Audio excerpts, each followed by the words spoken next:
Pozdravljeni. V nadaljevanju se bomo posvetili grščini in Grkom v začetku 19. stoletja, o tem pa bomo govorili Jerneja Kavčič, Matic Kristan in Rok Kuntner. Pred približno 200 leti, leta 1821, so Grki začeli s protiturško vstajo. To je bil v Evropi čas romantike in številni filhelenski izobraženci so se iz občudovanja do starih Grkov zanimali tudi za usodo vstajniške Grčije. Mnogi izmed njih so se učili celo novo grščino. Najslavnejši filhelen je bil brez dvoma angleški pesnik Lord Byron, ki se je v Grčijo odpravil pomagati tudi vstajniški vojski in tam leta 1824 umrl. V Byronovi zapuščini, ki se je ohranila v Grčiji in jo danes hrani knjižnica Genadios v Atenah, sta med drugim ohranjena dva izvoda Homerjeve Iliade v novogrškem prevodu iz 17. stoletja, delo Nikolaosa Lukanisa. Za novo grščino se je torej očitno zanimal tudi Byron. A na začetku 19. stoletja je nastalo tudi nekaj čisto pravih učbenikov, namenjenih učenju tega jezika. In ker dan grškega jezika sledi slovenskemu kulturnemu prazniku, povejmo, da je učbenike za novo grščino poznal tudi Prešernov prijatelj Matija Čop, ki o njih poroča v nedokončanem in nikoli odposlanem pismu neznanemu naslovniku. Prebral pa ga bo Matic Kristan. Ljubljana, 21. aprila 1835. Ljubi prijatelj, da v raztresenosti zaradi mnogih opravkov ne bi pozabil na vaše včeraj prejeto pismo z 18. tega meseca, nam takoj odgovarjam, čeprav mi tudi danes čas dopušča le nekaj skromnih vrstic. Najboljša novogrška slovnica, ki jo poznam, je Méthode pour étudier la langue grecque moderne par Jules David, druga izdaja, Pariz 1827. Zanesljivo jo dobite na Dunaju pri Rormanu in Švajgerdu, kjer bo stala približno 3 goldinarje. David je eden izmed redkih tujcev, ki resnično znajo novogrško. Bil je učitelj v šoli na Hiosu in je napisal tudi Paralelismos tis Elinikis ke Grekikis i Aploelinikis glossis. Od tovrstnih nemških priročnikov razpolagam samo s Friedmanovo kratko primerjalno slovnico novo- in starogrškega jezika. Braunschweig 1827, 72 strani, cena 30 kron. Schmidtovim Neugriechische Sprachlehre, Leipzig 1808 in pa z delom istega Hilfsbuch zur Erlernung der Neugriechischen Sprache, Leipzig 1824, cena 2 goldinarja. Ta Schmidt in tako dalje je z Davidove strani deležen graje in res je ta njegov pripomoček, ki obsega kratko slovnico, poleg nje pa tudi veliko nalog, pogovorov, beril in tako dalje, kar uporaben, če imate na voljo koga, ki vas bo naučil brati. Pravil za branje namreč te knjigi ni. V novejšem času se je pojavilo še več novogrških slovnic in tako dalje, ki pa jih pobliže ne poznam. Ta jezik namreč zame ni posebej zanimiv. Zato Ne glede na abruptni konec pisma, ki grščini pravzaprav sploh ni posebej naklonjen, je treba priznati, da ima Matija Čop v marsičem prav. Dela Žila Davida še danes veljajo za najpomembnejše priročnike za učenje grščine, kakršna se je govorila na začetku 19. stoletja. Za mnoge Grke in tudi tujce je bila v tistih časih stara grščina zgled prave grščine. To pa je veljalo tudi še dolgo potem. Ko je po koncu protiturške vstaje nastala novogrška država, so za uradni jezik zato določili katarevuso ali jezik, ki se očiščen najbolj ljudskih prvin in tujih vplivov približuje stari grščini. Francoz Gilles David pa je v svojih delih opisoval tedanji govorjeni jezik in odločno kritiziral vse, ki so grščino skušali napraviti bolj arhaično, kot je bila. Nove grščine se je sprva učil v Parizu, kasneje pa med Grki v Smirni, kjer se je tudi poročil. Morda pa se vseeno ne moremo povsem strinjati s Čopom, da ukvarjanje z novo grščino in njenimi govorci ni posebej zanimivo. To se denimo izkaže že, če se posvetimo raziskovanju usode Ioannisa Kapodistriasa, prvega predsednika novogrške države, ki je na poseben način povezan tudi s slovenskim prostorom.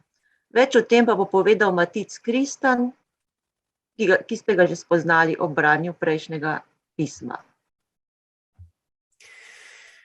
Joannisa Kapodistriasa, prvega grškega predsednika, bi vsak Slovenec že po priimku takoj povezal s Koprom in imel bi prav. Zdi se, da je iz Kopra izviral njegov prednik Viktor Vitorij, ki se je v 14. stoletju naselil na Kapodistriasovem rodnem Krfu. Ko si je rodbina kasneje nadela grofovski naziv, si ga je nadela po Kopru. Vendar bi bil Joannis Kapodistrias osebno povezan s slovenskim ozemljem, tudi če se ne bi pisal Kapodistrias. Skoraj polovico leta 1821 je namreč preživel na Ljubljanskem kongresu. V tem času Grčija še ni obstajala, bila je del Osmanskega imperija. Kapodistrias je služil kot ruski diplomat in tudi zastopal Rusijo na kongresih velesil po Napoleonovem padcu, vendar je kljub temu vedno mislil tudi na svoje rojake.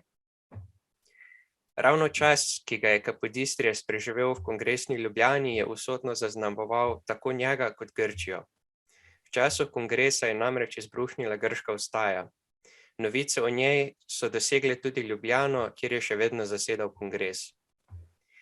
Ironično se grška vstaja ni začela v Grčiji, temveč po donavskih kneževinah, v Moldaviji in na Vlaškem, ki sta bili pod osmansko nadoblastjo.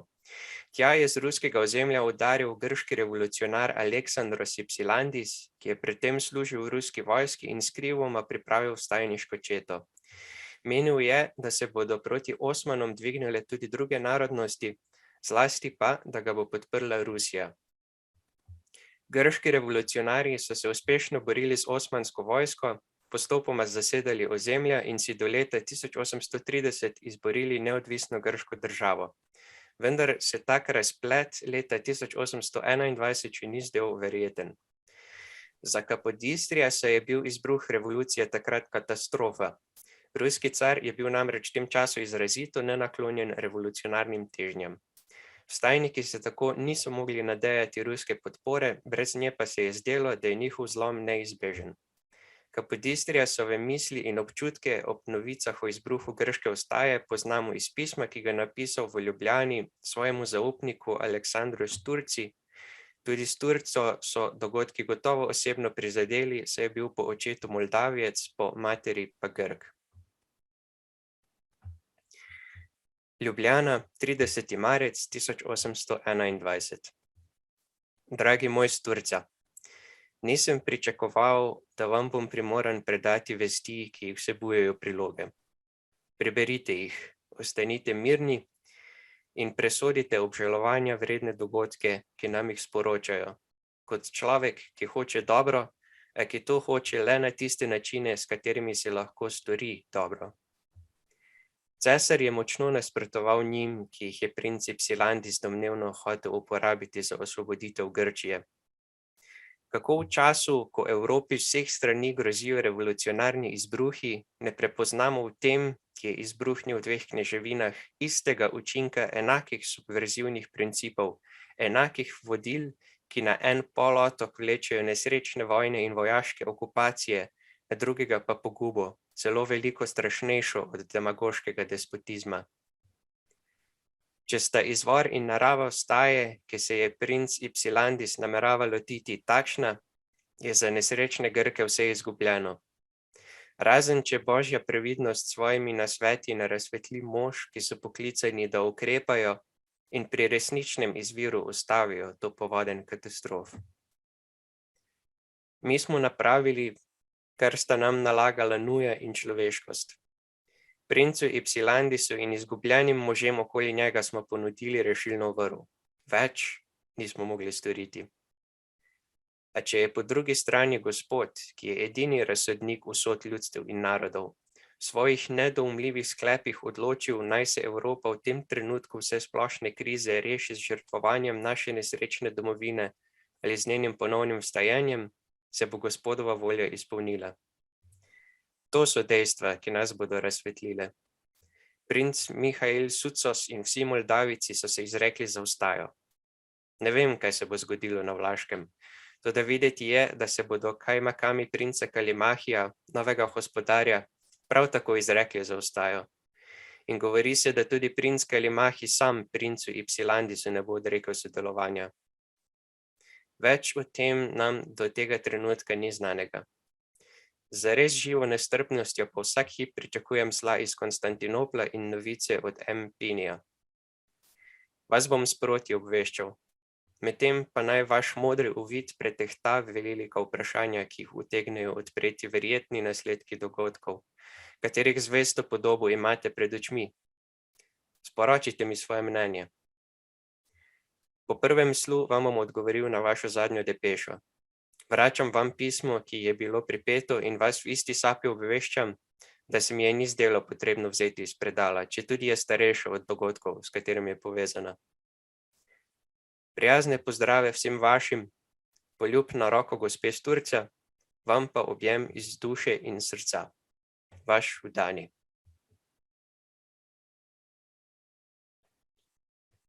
Na Ljubljanskem kongresu je zaradi različnih pogledov na revolucionarna gibanja med Kapodistriasom in ruskim carjem zazijala globoka vrzel.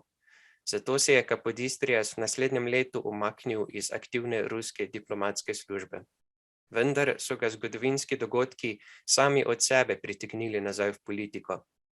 Leta 1828 so ga grški revolucionarji izbrali za prvega predsednika porajajoče se grške države. Kapodistrias se je znašel pred dvema težkima nalogama. Prva je bila mednarodno priznanje grške suverenosti, ki ga je država pridobila leta 1830, čeprav v manjšem ozemeljskem obsegu, kot so zahtevali Grki. Druga Kapodistriasova naloga je bila vzpostavitev grških državnih institucij. Te naloge ni uspel v celoti dokončati in je bila nazadnje zanj celo usodna. Rok Kuntner bo prebral nekaj pričevanj Kapodistriasovega generala Ioannisa Makrijanisa. Ioannis Makrijanis. Vse to me je spodbudilo k temu, da se na stara leta naučim pisati, da bi vse zabeležil. Tudi jaz sem bil eden od njih. O meni naj piše kdo drug, karkoli že spozna. Jaz bom povedal golo resnico. S temi besedami se je Ioannis Makrijanis, generalni poveljnik za Pelopones in Šparto v času Kapodistriasove vladavine, v svojih spominih nameni podati verodostojno pripoved o svojem življenju. Posebno zgodovinsko vrednost imajo poglavja, ki poročajo o prelomnih dogodkih med grško osamosvojitveno vojno, ki je trajala od leta 1821 do leta 1829 in o ustanovitvi moderne grške države. Zlasti je zanimivo njegovo kritično presojanje ravnanja prvega predsednika vlade novo ustanovljene države, Ioannisa Kapodistriasa. Narodna skupščina Mlade Grške republike je leta 1827 Kapodistriasa in Absencija izvolila za predsednika vlade. Ta pa se je 7. januarja 1828 iz Švice vrnil v Grčijo. Z ladjo je pristal v Naupliju ter tako prvič v svojem življenju stopil na tla celinske Grčije.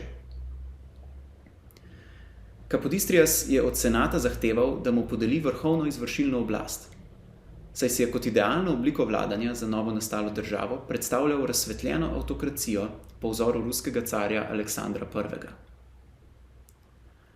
Mnogi Kapodistriasovi sodobniki so si vodenje samostojne grške države predstavljali drugače in predsednik vlade je bil deležen ostrih kritik na račun svojega načina vladanja. Naslednji odlomek slika dogodke po prihodu Kapodistriasa v domovino skozi oči Ioannisa Makrijanisa.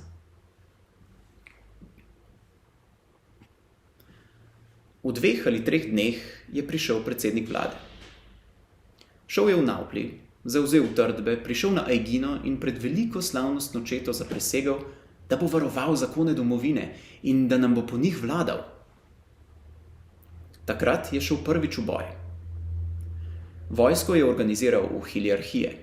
Organiziral pa je tudi politično življenje. Skliče poslance in jim reče, naj se za sedaj razpustijo, kasneje pa da bo sklical narodno skupščino, ki da bo postala posvetovalno telo.